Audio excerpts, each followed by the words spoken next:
So remember what I said about Superior Iron Man being a mega jackass know-it-all in the last video? Link in the description. Well, I lied, because in this issue he turns up the antics way up to 11 and he can only get higher from here. So just a little brief summary of what happened in the last video. We learned that Tony Stark had created this extremist app that could turn any ugly person into subboard handsome level beautiful. But then there was a caveat.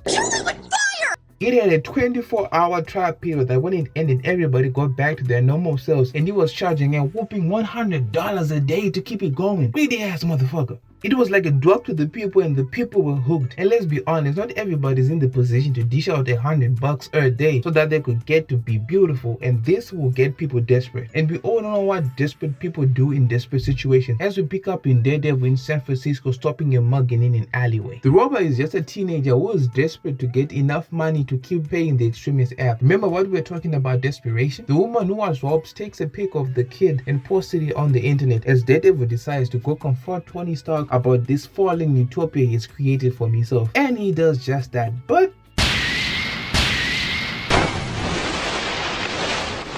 it didn't go exactly how he'd hoped it'd go, as he was thrown into the water that messes up with his powers. For those who aren't familiar with how Daredevil's powers work, hold up a minute. When Matt Murdock was young, he saved this old guy from a coming truck, but he got caught in the accident and some radioactive waste got into his eyes and blinded him permanently. But out of that blindness awoke his radar powers. He can see by bouncing off the sound frequencies that are in his vicinity, like how bats see. And him being thrown into the water like this is like him being thrown in the black hole. He just feels like void. But he does manage to get back to the surface, and he regrets confronting Tony Stark in public, as we all know Tony likes to show off. Speaking of showing off, Tony Stark gets back in his house explaining to the people that he had just kicked Daredevil's ass barehanded, and he'll be visiting the poor neighborhoods of San Francisco tomorrow. Cause he knows that not everybody can afford the app, so he thought he might do the people a favor by showing up in these areas, and anybody who's in 100 yards vicinity of him can get another 24-hour period on the extremist app. Talk about a total narcissist, am I right? So the next day he shows up in one of these areas in San Francisco, and people start to crowd him like a swarm of bees are hungry for the flower nectar. As he's going through his rounds, a man approaches him with a gun, demanding him to take down the extremist app as he is destroying lives. Tony Stark doesn't care about this and starts to go on a monologue, and then BAM! The gun shoots Tony Stark right in the face, and Tony wasn't even wearing his faceplate.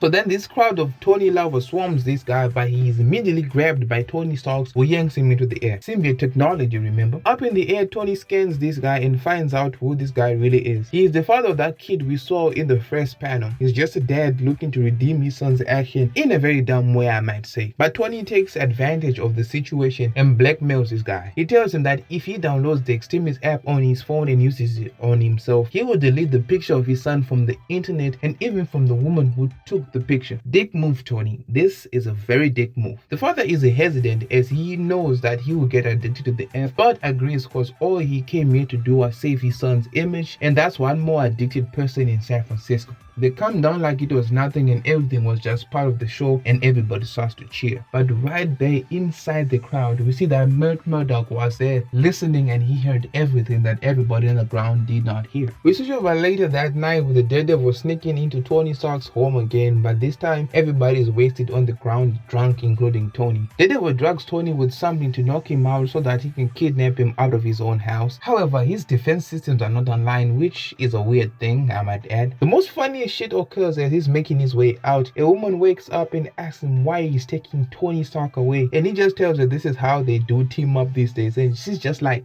alright. It's so easy to kidnap another hero, as they'll be like, it's just a team up. He takes Tony Stark to an underground room somewhere in the city that is set around EMPs so that his armor cannot get to him, and he is in the dark where only Daredevil can see. We sometimes look down on the intelligence of Daredevil, but this is just genius. Take Tony Stark out of his own element so he can do all the interrogation on him. That's pretty genius. The conversation that goes on between these two is very interesting, as Daredevil wants Tony Stark to leave the city, as his presence and this app that he made is causing a social rift to happen between the people of San Francisco, and it is causing causing people to kill themselves and their own families over an app that makes them beautiful. But Tony interjects by saying that even if he leaves, what makes you think that the people will not keep still downloading the app? And even if he takes it off, what makes you think that people will not just create a lower version of it? As everybody inside their hearts, they always want to be beautiful. Everybody wants to be perfect. No matter which race, where you came from, or who you are, everybody wants to be beautiful. But Daredevil sticks to his guns by telling him that, and this is when Tony Stark reveals his trump card. He had scanned the crowd that he was in the morning, and he knew that Matt Murdock was there, and he had let himself be kidnapped. And also these EMPs Daredevil had set outside, they were useless, as the suit barging in and sticking itself back onto Tony Stark. It's a suit made out of symbiote technology. It's alive and it can feel where Tony Stark is. And immediately Tony Stark attacks Daredevil. He zaps him with this electrical current and Daredevil is down for the count. Is he dead? Is he down? What is happening with him? On the next panel, we see Daredevil waking up in his home with Tony Stark sitting bedside with him, as he tells Matt that he had a gift for him. And again, when Matt Murdock opens his eyes, he can see again. Tony Stark gave Matt Murdock his eyesight back, and this is where the issue ends. I know, right? This is just amazing. Yo, can't wait to see how Tony Stark blackmails the man with no fear, and god damn, this is good. Guys, if you like the content, please leave a like and subscribe, and I'll catch you in the next video. And I'd really love to see this guy come out in the multiverse of madness. It's been your boy, the Red Horse, the Dark Universe, and I'll see you next time. Peace, chill out.